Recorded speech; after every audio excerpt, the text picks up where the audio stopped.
About 5 years ago, I was kind of looking towards retirement, and I'd spent a lot of time in a lot of large nonprofits, usually a second in command. And this opportunity came up. Somebody told me about it, and I came over and thought, I've never had any experience in a soup kitchen before. I'd worked with kids and worked at several other large places, and I kind of got hooked. It's one of these places where you walk in the door and 10 minutes later you just feel like you've been there forever. Overall, it's very rewarding, very rewarding. You feel good when you leave here.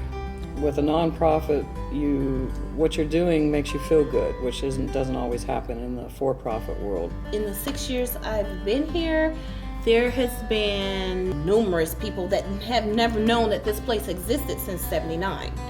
And they live right in the neighborhood. And so somewhere we're falling short of getting that message out. I mean, we do see like 100,000 people a year, but there's still a big number of people that need the service and they don't even know we exist, and they're right here. People think that most people that come to a soup kitchen are homeless.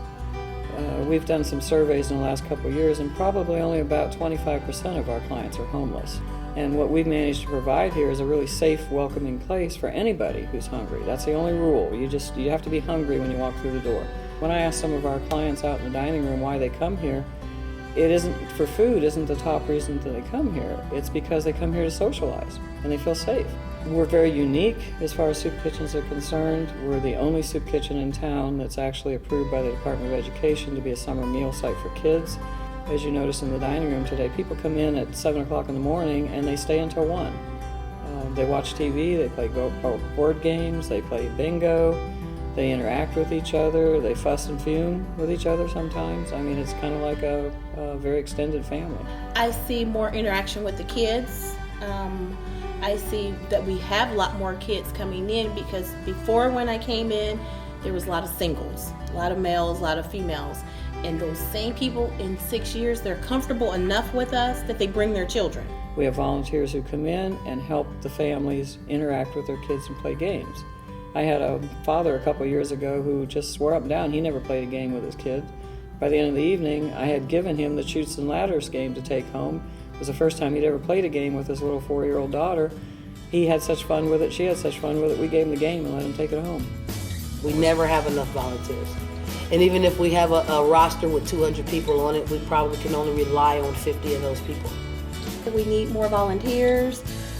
We need to bring in some more people to change mindsets. Time is a big thing. I mean, we run this place on volunteer time and unpaid time. And so I guess I just appreciate that the most. I can look out there in the dining room and I see families that if they weren't here, they would have to worry about where their next meal was coming from. Food is a priority. And if you're worried about where your next meal is coming from, if your family's food insecure, then you don't have time to worry about some of the other things. And I allow people to be able to do that by coming here. The first 6 months, I would go home thinking, man, I can't believe that I get paid to do this.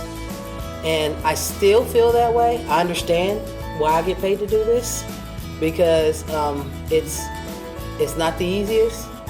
But like I said, once again, it is extremely rewarding. For every bone or muscle that aches in my body when I get off, is another 2 muscles in my heart that are probably a little larger from what is taking place here.